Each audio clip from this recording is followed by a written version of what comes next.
I am Jeff Ondash, and welcome to 66 Days to Success.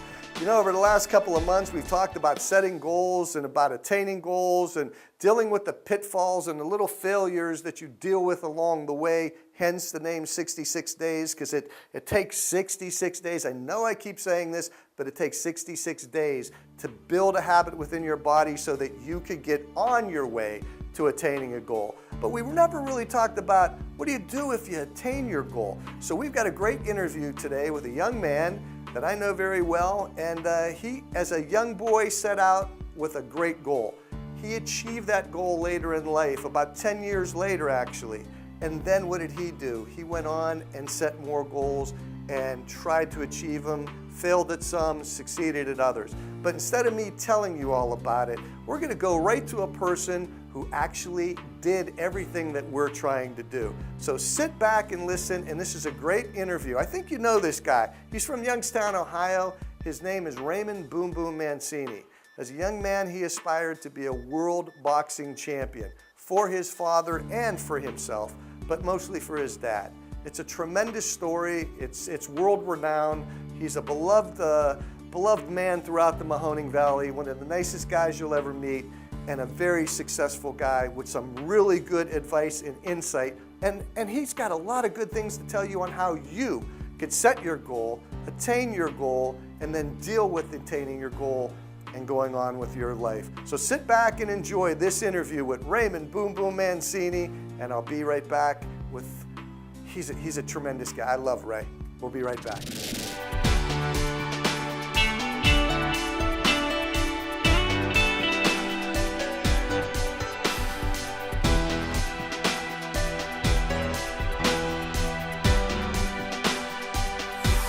And welcome back to 66 Days of Success. And as promised, we're going to give you a great lesson on how to think up a goal, go after that goal, write it down, attain that goal. And once you've attained that goal, move on to others, because it doesn't just end there. I am with former world lightweight champ Ray Boom Boom Mancini. Raymond, how you doing, buddy? I'm very good, thank you. You're looking great. You look like you'd still go back in the ring. And I give you two, not much more. Two rounds. I give you two. I give you that's it. A lot of your fights, that's all you needed, man. So let's go back to way back. Let's start at the very beginning. You're a little kid. You had a dad that really achieved the pinnacle of something. He was a tremendous fighter back in the day when boxing was the man's man sport. It was above and beyond what it is today, and he was one of the best in the lightweight division. You wanted to do this for him, not for yourself, though. Correct. You know, people say to me since I was a kid, what are you going to be when you grow up? I said, I want to be a fighter and world champion for my father. And people say, oh, isn't that cute? Little boy wants to be a fighter for his father. You know, things like that. But that's all I ever wanted. I don't know, later on when I won the title, I said, if you weren't a fighter, what would you have been? I said, I can't answer that. Don't know. Never wanted to be anything else. So you never had anything in your mind that you want to be a doctor, you want to go be a teacher? Nothing. I mean, I like to think I'd have been successful. I like to think, I had pretty good grades. I was a good student.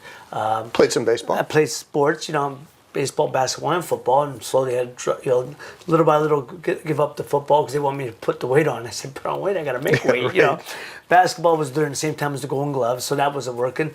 Baseball was the one sport I was able to hold on to, and then when I was 18, the Toronto Blue Jays come by, and I had a good Connie Mack tournament here in Youngstown, and they saw something, offered me a tryout, and I was very flattered and appreciative, but I was going to New York, heading to New York to that was right about the time. Once you got out of high school, that's when it all started clicking. So that's why, and people say to me, did I ever think I'd be champion? Yes.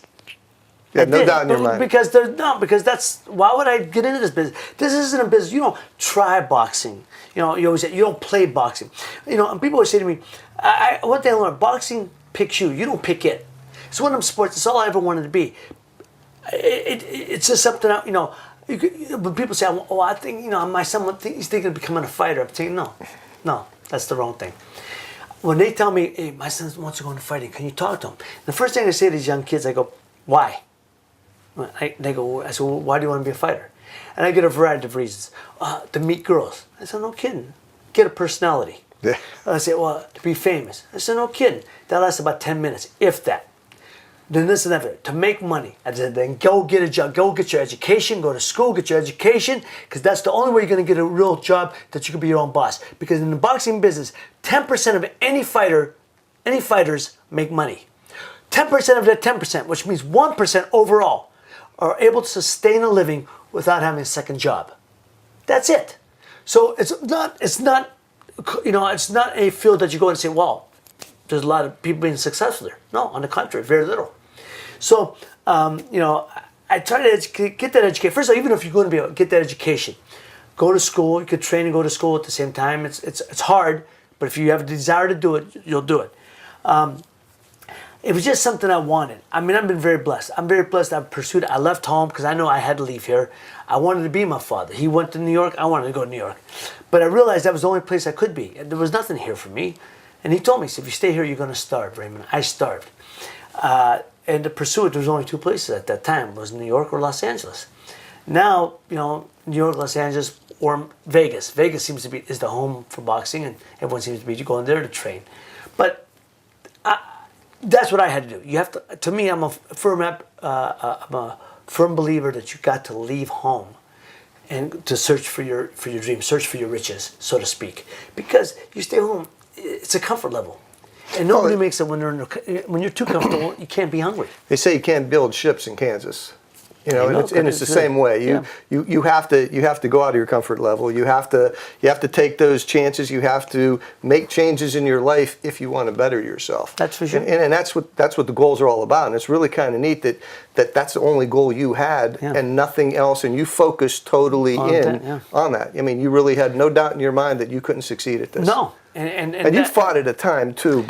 That's when boxing was still boxing. I mean, you had good competition in it. Yeah. You fought Alexis Arguello. Yeah. They don't come any better than Alexis Arguello. No. It didn't turn out the way you wanted it, but you gave him a hell of a fight. Well, that's one of the fights where that loss taught me more than my other 20 wins. I was 20-0 when I fought him, and there was network television was just getting involved. That was the funny thing too.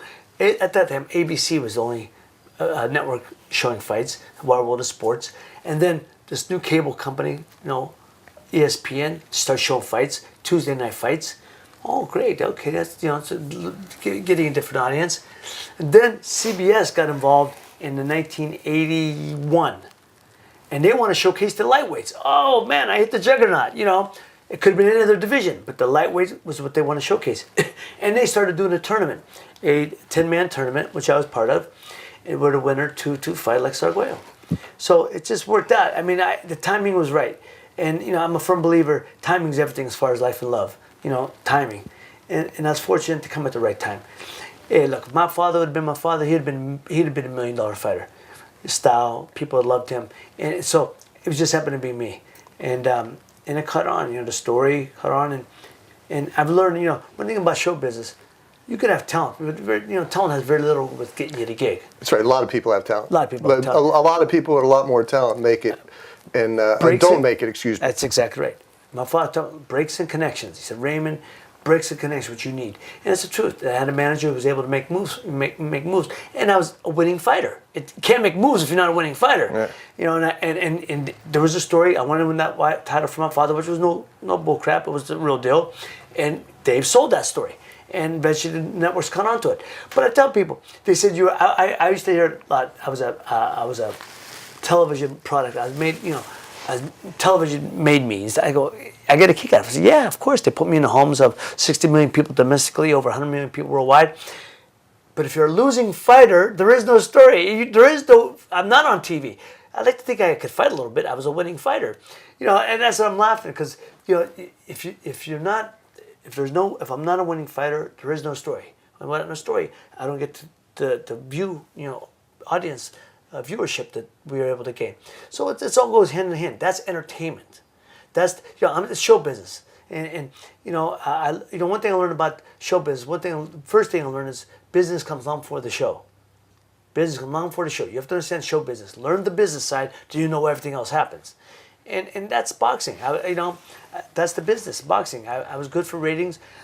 And so I was on, and I was a winning fighter, so it made sense. But you attained. I mean, it was a long. And this isn't a process that just happened in 6 months, man. This is you went through how many amateur fights? I fought 3 years in amateurs. I had 50 amateur fights. I wasn't going to win no world national title. Well, you weren't built for that. Right, though. I had a pro style as an amateur. Exactly. You weren't a 3-round fighter. No. It took your opponents longer to go out. Correct. And so you were built more for a pro style. Exactly. And plus at that time they were talking about the style, changing the style of boxing, because the amateurs, they want to teach more of a boxing. So the guys like me, it didn't benefit guys like me. So that's when they started to come out with the, if you jab me and him give me with a good jab and I knock you down, we're both even. It's 1-1. Yeah. So if I knock you down, you come back and give me 2 jabs, then you're ahead. Because they wanted to establish boxing. They wanted to advocate and really want boxing. Well, that doesn't benefit guys like me, especially. Let's talk about goals a little bit. So you set this goal to be a champ. Sure. You wanted to do it for your dad, whether Sure. you want to do it for, and I'm sure there's part of you want to do it for yourself too. Well, eventually, of course. I mean, when I Because won the title, I wanted to be the best champion I could be, didn't you? to the victor go to spoils. So there's some carrots there for you, but along the way, you had to have the goal, you had to have the desire. But in attaining that, how much work went behind it? Because this is the problem that I have, and I think a lot of people do. They see entertainers, they see sports figures, they see politicians, they see people that own business, and they go, man, I want to be that. But they don't want to pay their dues. They don't want to do the work and put the work into it. You set that plan, because those who fail to plan to fail. You have to set that plan up. You did. You were an amateur fighter. You saw the possibility. I could give this a shot. Well, Jeff, you just said it. You see, you just said it. People see the big picture, but nobody sees the pain and suffering going on. Everyone, how many hills in Mill Creek Park did you do as an amateur? That's exactly right. Everyone sees the end result, but nobody knows. And like you said, the big picture, but they don't see the small steps it takes. The small steps, and like I said, when I was in the doing jump rope and down the cellar, because I couldn't go to the gym, it was too weather was so bad with the blizzard, snow, and couldn't go to the gym. So what are you gonna do? I had to go downstairs, and the ceiling was too low to jump rope, so I have to assimilate, pretend jumping rope, and that was before I wasn't listening to music. I listen to music now, but it's a different thing. But when I trained, I didn't listen to music. Why? Because I wanted to hear my own thoughts. Because when I'm in there would be no music when I'm in the ring. So I wanted to hear my sound of my own breathing. And that's the thing. But it's like I think it's like watching paint dry, man. I mean, I'm training, and I'm like, oh my God, how monotonous this is. So you got to have a diversion. I need diversion now. At that time, I was so focused, I didn't need diversion. So people always looking at the end result. Of course. My own children. I explained to them. But my kids understand, because I've sat with them and talked to them and told them, you got to pay the dues before you reap the rewards. And, all the things you have to do to attain is not only physical, it's mental, spiritual, emotional. It's all of that. And once you get that in unison, that's when you become successful. That's when you're able to rise to the occasion. But again, you hopefully that day, whatever that day that is, boxing is one sport. You got to be perfect that day, not the day before, not the day after, but that day, because nobody else helping you. You can't be off, and then you have teammates picking up the slack. It's just you. So that's the other thing that was attracted to me. That it was just dependent on me. I love playing my team sports, and sometimes. Somebody else was the cause of the defeat. Whatever, that's part of the deal. You're a team. You win together, you lose together. But in this, it's me. I win, I lose, I lose. Don't say this. When you win with the world. When you lose alone. So there was something about that. I wanted that. I wanted up to depend on me. But you're Ray Mancini. You're a very successful amateur fighter. You became a world lightweight champ. Everything in your life is perfect. And again, I go back to people see only one part of a persona of a person. Right. They see a successful actor, they see a successful athlete, they see a successful businessman, sure. Whatever. But they don't know that you're just a regular dude. Right. You have problems in your life just like I do, just like the next one. We have something in common together. We both lost a brother early. The dealing with that is horrendous. Yeah. You don't wish that on any family at all. But they don't see that. Right. They don't understand that that's something that you also have to, and again, because we're talking about goals here, you can't let things like that get in the in the realm of disrupting your goal. Sure, it disrupts it, but you have to stay focused and get right back on that horse and keep going. Well, Jeff, that's what I'm talking about, the mental aspect of it and the emotional aspect.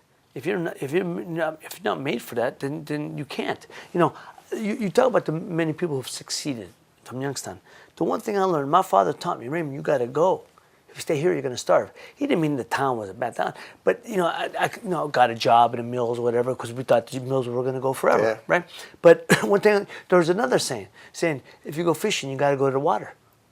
Yeah. If I'm going to be a fighter, I got to go where it's at. If you're going to be an actor, you got to go where it's at. It ain't coming to you. You got to go at. One thing I've learned early, you got to go. If you want to be great, you got to go take greatness. You got to go after greatness. It ain't coming to you. You got to go attain it. And that's what I try to do. I wanted to be the best I could be. I wanted to be that world champion. The championship wasn't coming to me. I have to go after it. And that's why I advocate for anybody who wants to be whatever they want. If you want to be a doctor, you got to go to medical school.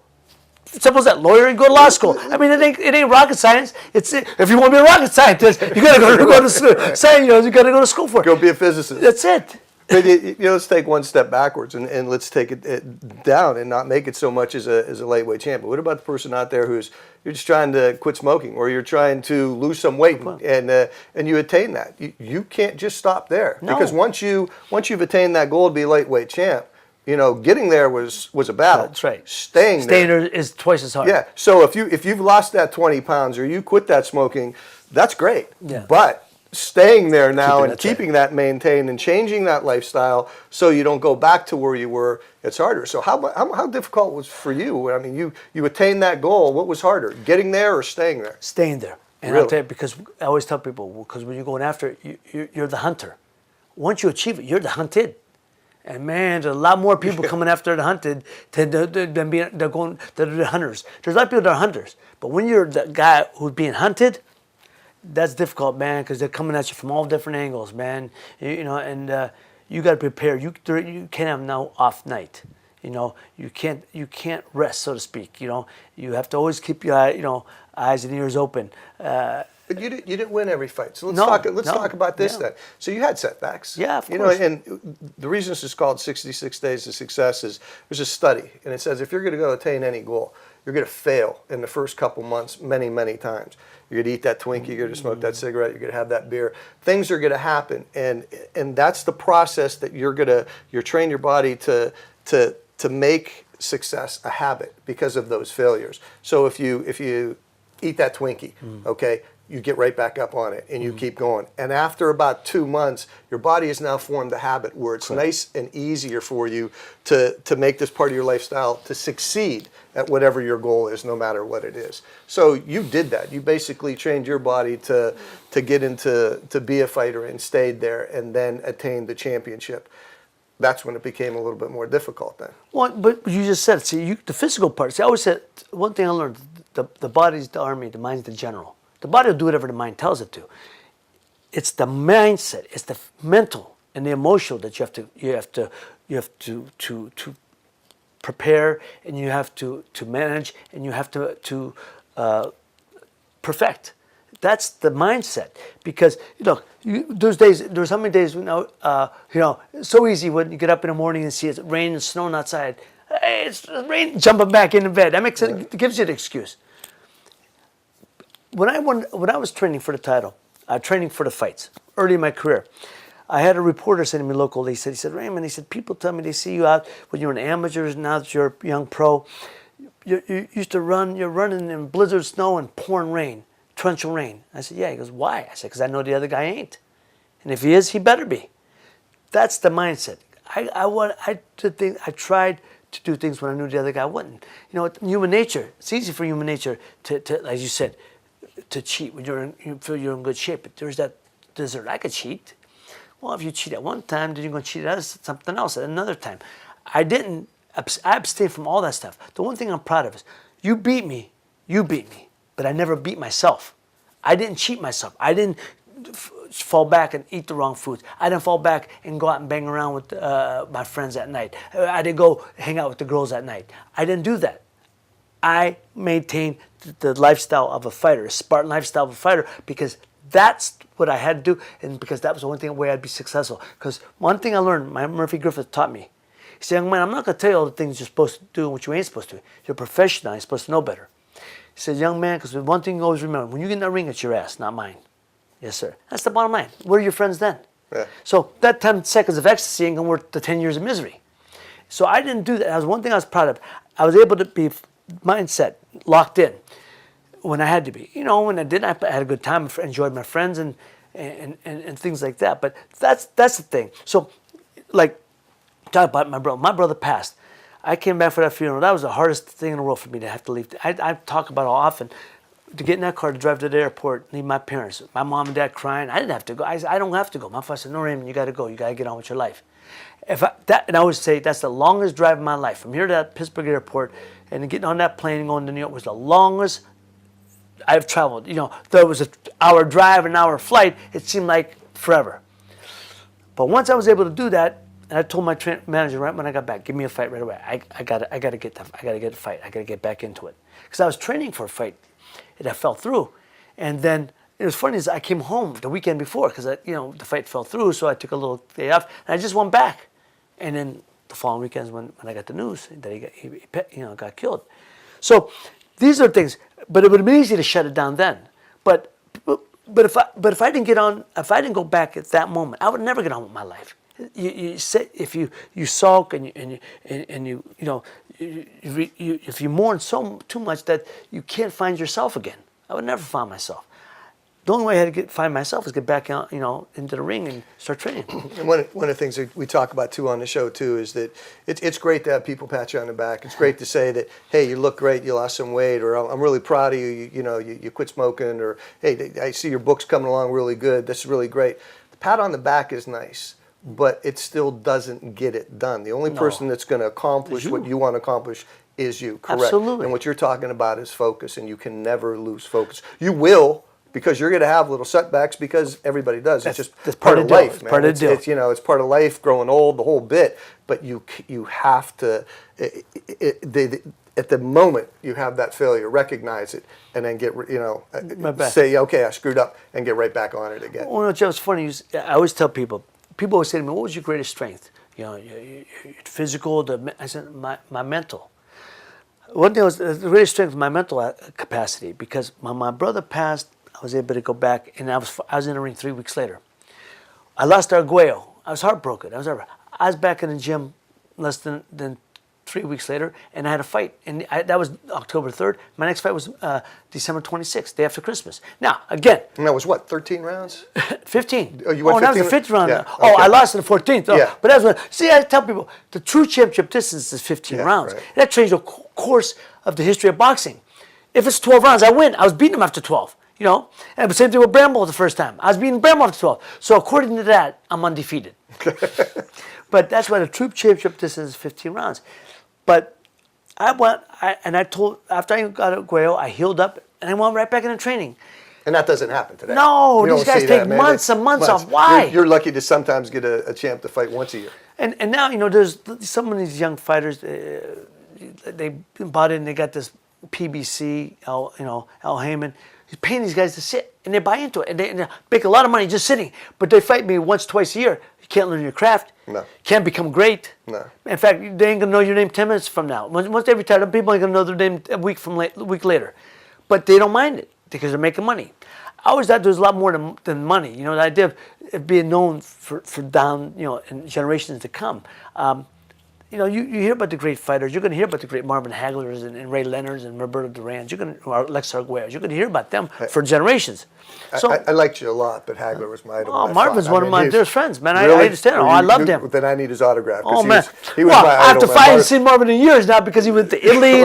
When we were fighting, he was one of my dearest friends. And did he beat Leonard? Yeah, he did. I was there that day. I was there at the fight. Thank you. I cried that night. Ray won the crowd. He didn't win the fight. He won the crowd. He won 20 seconds But it's called around, show business for a reason. Yeah. As I said, business comes on for the show. Ray meant a lot more to Las Vegas than Marvin did. And it hurt him so bad he quit and never came back. Yeah. And he was my idol.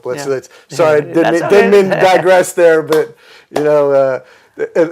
so you attain the title now. You're at the pinnacle, and now comes a time when it's time for you to retire. So you've attained these goals. When you retired, you're what, 20 what? I was 24. 24. Yeah. That's it. 24 years old now. What are you going to do? Now, you've already attained your goal, so what do? That's it, man? Just rest on your laurels? Or do you start with another goal? Well, exactly. See, that I always tell people, that was one chapter of my life. It's not the only chapter. I knew that. I knew my style of fighting was not made for a long career. And that's why I was so focused on it, but it wasn't made for a long career. I sacrificed longevity to make my score, being a fan-friendly style. It ain't made for long. But I was able to make my, make my financial security and get out. And there was other dreams and goals. Now, I've been represented by the William Morris Agency for endorsements and appearances and commentary. And I've been offered acting roles when I was fighting. That I was never able to take advantage of course, because I was training all the time. So when I retired, and right before I retired, we talked, Sylvester Stallone. I became friends with him and his company. They wanted to make a TV movie of my life and all that stuff. And yeah, I was all good. So they had me read to play myself. I never thought of acting or anything. So they had me read, audition to play myself, and I did. And they offered me the role. And I said, man, the camera don't punch back. And the worst thing happens is take two. I said, man, why didn't I do this sooner? Because I had no love for the game anymore. So when I retired, right before the Bramble fight, the second fight with Bramble, I was offered the role, but I was going into training camp, so I was not able to take advantage of it. But when I retired, after the Bramble fight, I retired. I said to my agent, I want to do this. I want to give it a shot. He said, but you got to be, you got to be where the action is. You got to be here. That's what I'm saying. If you're going to go fishing, you got to go to water. Right. If I'm going to be in the entertainment business, that's why I went out there, and that's why I was there. And I enjoyed it. I was auditioning and getting some of the gigs. And then I was working steadily for a couple of years, and then about 3 years into it, things started slowing down because they realized, I realized I wasn't being taken serious as an actor, so to speak. I was a celebrity. A celebrity. I was a personality. Yeah. So I'd go on for auditions, and they said, "Oh, so you're the fighter that's acting." So after a while, I used to get tired of hearing it. So after a while, they'd say, "Oh, so you're a fighter that's acting." I said, "No, I like to think of myself as the actor who fought." I had already done it because when you get in a ring and you fight, you're a fighter. If you're an electrician and you go do a job, you're an electrician. You're a cameraman shooting, you're a cameraman.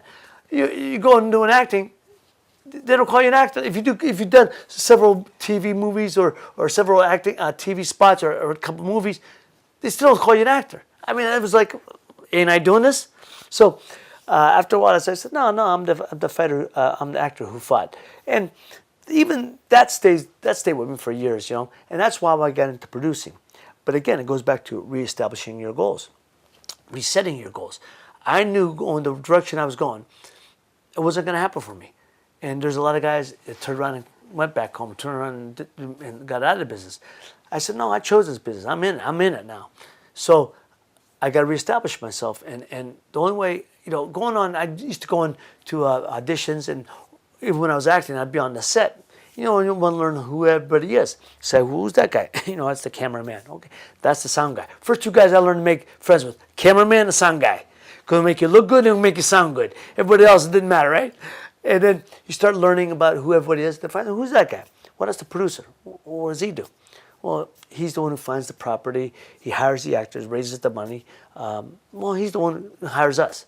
He's the boss? Yeah, he's the boss. Well, maybe I should talk to him. And I just talk to producers and find out what it took to be a producer, what it was.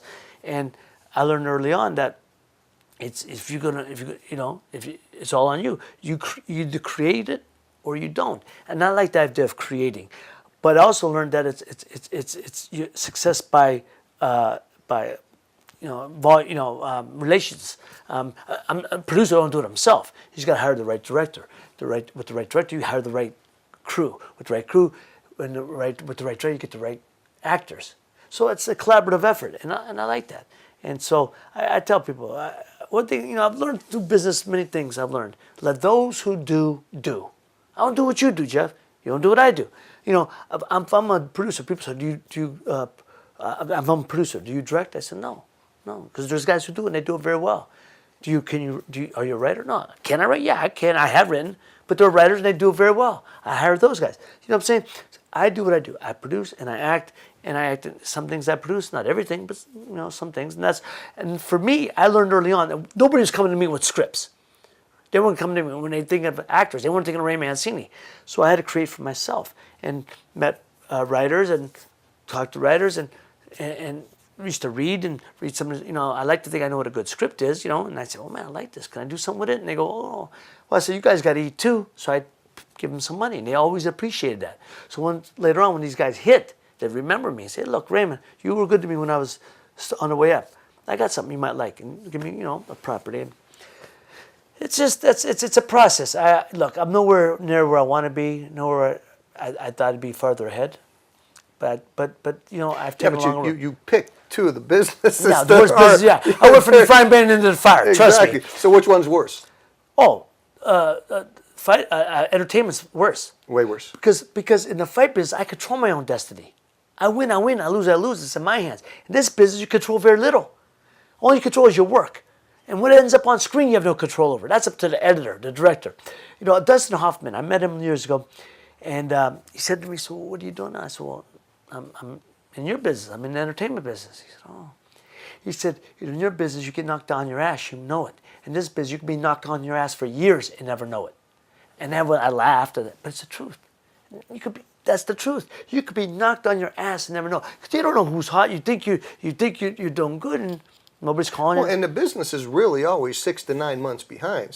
So somebody's making a movie right now that's not coming out till next year. That's correct. You have no idea who this guy is, and all of a sudden he's a star making 3 or 4 other movies. But right now he's nobody. That's exactly right. And all it takes is, it's something he did. Like I said, he might be working on my movie now, but all of a sudden, a movie he did a year ago, all of a sudden comes out. Now he's a major star. Oh, he's a major player. Absolutely right. Yeah. So it's called show business for a reason. Business comes along for the show. And that's why I teach my son's an actor. And, matter of fact, he just called me yesterday. But he's done it the right way. He doesn't tell anybody who he is. People find out later, hey, is Ray Mancini your father? Why don't you tell me? Because I don't do that, he says. He's done his own. He's gone to acting school. When he graduated high school, he wasn't sure what he wanted to do. And then finally, about 6 months later, he said, Papa, I know what I want. I want to be an actor. I've always wanted to be an actor. I just, didn't let you know. But that's what I want to do. Great. Found him in acting school, 4-year program. Went to 4-year program. It's like college, Yeah. It's a technical school. It's a skill. It's a trade. It's a trade school. Acting's a trade. And he went 4-year master's program. He goes to independent classes on his own. He's doing it the right way. He's done stage. He was just up for an award last year at a state play he did down in the Desert Spring Awards. He did it in Joshua Tree. The thing I'm trying to say is he's doing it the right way. But he called me yesterday. He said, Pop, he said, man, Pop, I said, I don't understand the business like you, he says. But I keep running into these people who are getting opportunities and chances. Never studied. They know somebody else, and they're getting a chance, and they're starring in movies. I like to think I did it the right way, and I can't even get an agent. I said, that's part of the deal, Leonardo. It's part of the deal. But you will sustain. You will be because talent has very little getting you the gig, but a talent sustains a career. You did it the right way. You've trained the property. You know what I tell people all the time? I told them, you know what success is? It's when opportunity meets preparation. That's success. Opportunity meets preparation. You've done it. You're prepared. You're ready to go. You need that opportunity. When that opportunity meets, you're going to be successful. And he's going to be a star. Not because he's my kid, because he's done it the right way. He's got the look and he's got the chops. He's made his bones in stage. And those are real actors. And that's what everyone admires, people who come from the stage. So that's the basis of the business. Exactly. So you were a great amateur in the area. You became a world lightweight champ. You've been successful in the acting business. You've done some movies. You've done some TV. You can name drop. I'm looking at your office. You got all the pictures. You've had a great life. But is this statement true or not? The best of Ray Mancini is yet to come. I would hope so. I'm 56 now. I laugh because I'm in the third quarter. I know what you're saying. I'm in the third quarter. I'm going to be 59 this year, so I know what you're talking about. So I'd like to think, but the one thing about this business that intrigues me is the one business you go from that house to the White House in one night. And that doesn't mean I have to be, I've had the fame, and people know my name, and that's not my point. And I've made money, and everybody wants to make money. But this is the business where I like creating and taking something from nothing and seeing it through fruition. That's the juice for me. I want to create, I want to make Youngstown a destination, a production destination, like Cleveland and Pittsburgh. And I tell people, I can give you everything in Pittsburgh and Cleveland, but at a much better price. And I've taught relationships with a lot of directors. Peter Berg, one of my dearest friends, Lone Survivor, Friday Night Lights, Patriots Day, Deepwater Horizon. He said to me, Ray, you going back there? He says, I got some movies in that 10 to 15 million that'd be ideal for Youngstown. Great. Bring them here. This is what I'm trying to do. Create an industry here. I tell people, I'm coming home, the easiest way to put it, I'm creating a factory. That's what I'm creating. I want to build a factory. It happens to be an entertainment factory. We used to have the steel mills. That was a factory, steel factory, right? We created a product. I'm creating a product. But it's a product that will have a lot of sustainability. It'll be here long after me and you are gone. And that's great. So young kids now, they don't have to go out to LA. They don't have to go to New York. I'm bringing it to them. What they need to do is do their job. And that's train for it, prepare for it like a real pro. So if you had to, so we could end this, there's people out there that are trying to do goals on their own, whether it's write a book, learn an instrument, lose weight, quit smoking, quit drinking, get rid of an addiction. If I could say anything to anybody, is first, dreams without action are dead. Everything starts with a dream, but a dream is an idea that you nurture it and it becomes a thought, and you nurture it more and it becomes an idea, and you keep nurturing these things, and then it becomes an actual, you put it in motion, and then it becomes a reality. And everything starts with a thought, everything starts with a dream, but dreams without action are dead. You got to get up. You can't say I'm going to be an actor and be sitting on the couch. You can't say I'm going to be a world champion and sitting on the couch. Get up, go to the gym, get up and start taking classes. Go up, do whatever it takes, but you got to take the initiative. To be successful, you have to take initiative. Again, success is when preparation meets opportunity. You'll get the opportunity if you prepare correctly. You will get it eventually.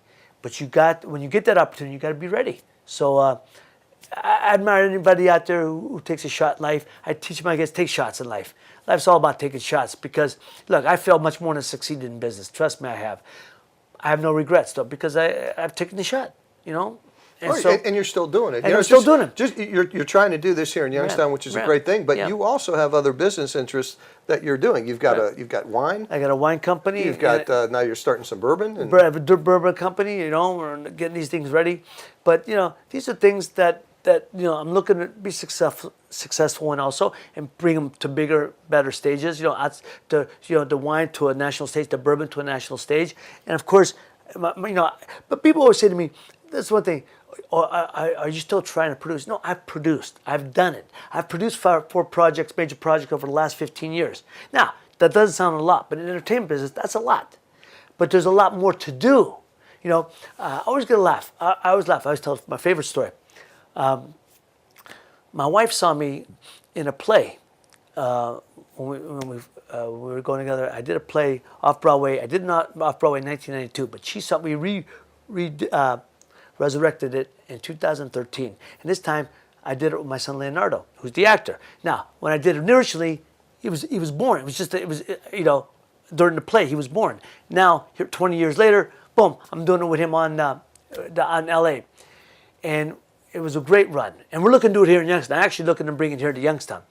And it was a great run. It's called Sit Down, Conversations with the Mob. It's 3 one-acts. And it's great, funny, great dialogue. Sam Henry Cass, Emmy Award-winning writer, Obie Award-winning writer, wrote it. Anyhow, my wife said to me, she says to me, "I've seen you. You can't act. You can't act. Stick with producing, because you can't act." And she's your best critic, right? I don't know. I got to laugh at that. My favorite story. You can't act. I like to think I do. People say to me, "Do you think you can act?" I say, "I don't know if I can act. I know I can act like I can act." Before we end this, I want to talk about your book. This was a great read. I admire anybody that can not only talk about the good things in their lives, but also talk about the things where you got the little dark sides and everything. And that takes a hell of a guy to do that, because nobody likes to talk about those things. So if you can, The Good Son is a great read. It's a great book, and I also want to talk about a friend that you have. Sammy Hagar. Yeah. Sammy Hagar is one of my all-time favorite musicians. Yeah. He's coming up he's going to be in Cleveland in a couple weeks. Actually. Oh, is that right? Well, no, June, I think. Oh, He's going to be there in wonderful. June, the end of June. But you actually trained him. Sure, yeah, Sammy's a friend of mine, and I met him 1985, 86 on a radio show. They were doing a radio promotion out there at Carlos and Charlie's, a very famous restaurant nightclub in West Hollywood. And I'd been interviewed, and I was leaving. Sammy was coming in, and I said, "Oh man, Sammy Hagar, the Red Rocker, And I remember when he was with Montrose and stuff, and he went on his own, and he was a big fight fan. I didn't realize that. And then he told me his father was a fighter. And so we traded. I gave him one of my robes and trunks, and I don't give it to anybody. I put my early robes and trunks. I gave to Sammy, and he gave me one of his guitars. And we just developed a friendship, and we get in touch. So he was living in Malibu. I was in Santa Monica. So I just go out to Malibu and see him. Now, this is right when his first album with Van Halen. So after the success of that, that's when I met him, during that tour. And then he came out with their second album, and he said to me, he says, I want to name, what I was all about censorship. He said, I want to name our album Screw Censorship. Screw Censorship. I go, well, people wouldn't have a problem with that word, if they knew what it meant. And he said, what are you talking about? And I told him that's an acronym. Yeah. My mom taught me a long time. It's an acronym. It's I know where you're going. So that's why, and the word I said is an acronym for unlawful carnal knowledge. Right. My mother taught me that's all it is. It's Old English rule. And I said, my mom taught me that back in the day when the king's men were caught having affairs with these young girls, they put in there if men were getting caught with having sex with young girls, they bring them up on charges, and they put for unlawful carnal knowledge. And then, that's where it came. But later, when the king's men were getting caught doing the same thing, he did the okey doke and put in there, fornication under consent from the king. So they kept the same initial, so they wouldn't have to worry about changing that. So, he says, "You're kidding me." I said, "Oh man, then that's what we're calling it. That's it." So for unlawful carnal knowledge, they give me credit, and he's talked about it, and that's how the name. And so I did name that album, and we talk about that. And I didn't, life gets in the way, and Sammy has gone on. He moved up in the Bay Area. And I haven't seen Sammy for years, but we keep in touch with mutual friends. So one of the things I really admire about Sammy Hagar is he takes life at every minute. He's not letting 1 minute slide by on him. He is not only one of the greatest musicians in our lifetimes, but as a businessman. I mean, he's done more in the business world than he has done on the stage. That's right. He's made more money off the stage than he has on the stage, and he's made a hell of a lot of money. Throughout his musical career, and you got to admire him because he just don't quit. He succeeds at one thing, and then he's on to another, and he goes at it with full bore, with all the lust and commitment, and like you're talking about, the desire, the planning, and seizes that opportunity, and he never stops. Well, Sammy's much like what your show's about. He's reinvented himself, and I tell anybody out there, don't get complacent. You're successful in one field. Try something else. Take shots in life. And I teach my kids, you can always come back, but you'll never have regrets. And take the shot in life. And Sammy's done it, and he's been successful at it. I've done it. I haven't been as successful as I want to be, but that's part of the deal. You keep trying to. But what you regret in life is the things that you don't try. But you don't do. That's exactly right. And that's what you don't want to do at the end of life. Exactly. You're not somebody that's going to ever regret anything. You've had a very good life, deservingly so. Well, it wasn't handed to you, man. I know. And the funny thing, and a lot of people don't know this, is I was a novice when you were an open. If we would have met, your career could have been totally different, man. Could have taken you out. You never know. And then that's it. No boxing career, no acting. You would have been in the mill, and that would have been it. Hey, a lot of things, it's funny you say that. A lot of things could have changed, just here and there. Who knows? If the mills were going. I had to dream and go. I was going to do what I was going to do. But I see for a lot of people, when you're getting down and stuff, that meal would look very attractive to a lot of guys. And that's why a lot of guys who were in the 70s didn't worry about education. Because, go to school, graduate, get a job in the mill, you have a good life. Get married, meet a girl, get married, and you can have a good home and 2 or 3 cars and drive and have a long life. Put your kids through college. When that mill shut down, that changed the career of a lot of people, a lot of guys who thought that was going to be their end result. Went back to school and had to learn to, like you said, reinvent themselves. But that's part of life. Look, one thing about life, it ain't about the destination. All about the journey. That's right. You got to enjoy the ride. You got to enjoy the ride, and enjoy the ride because man, it can be you only get one shot in life. You'll never know. No. And I'd rather talk about the failures that I've had, and there's been quite a few, rather than talking about, man, I wish I would have tried that. Oh yeah, no, exactly. And you talk about successes, but you're going to talk to anybody who succeeded. They're going to tell you about. Trust me, they're going to talk about a lot more failures than they've, a lot more times they failed than they've succeeded. But the successes have overcome and. That's right. They say that 5%, there's 5% out there that are the successful people, and then there's the 95% out there that don't succeed at something, and a lot of it's because they don't attempt it.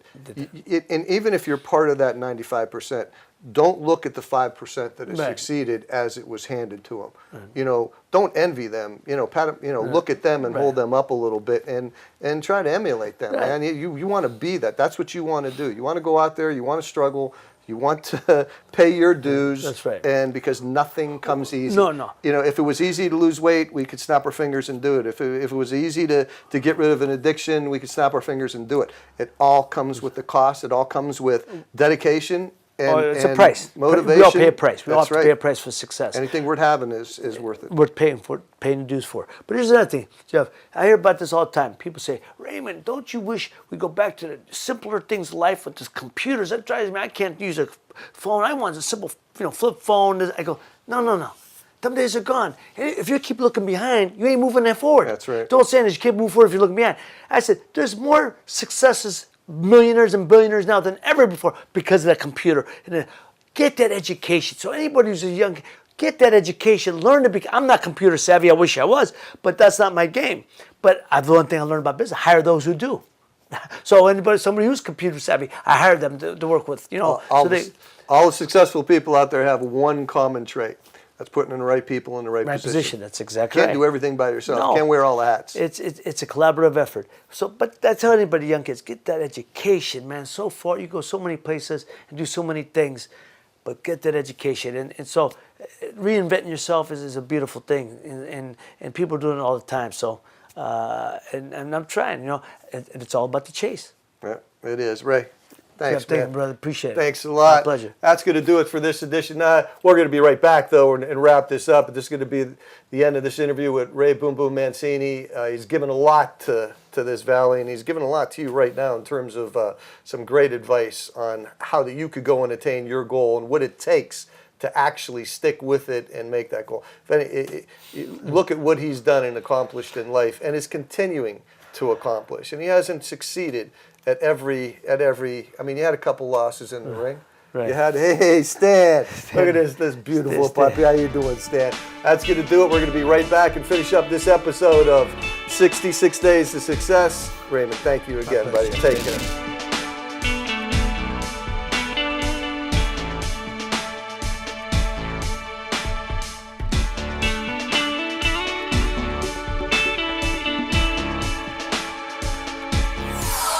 Welcome back.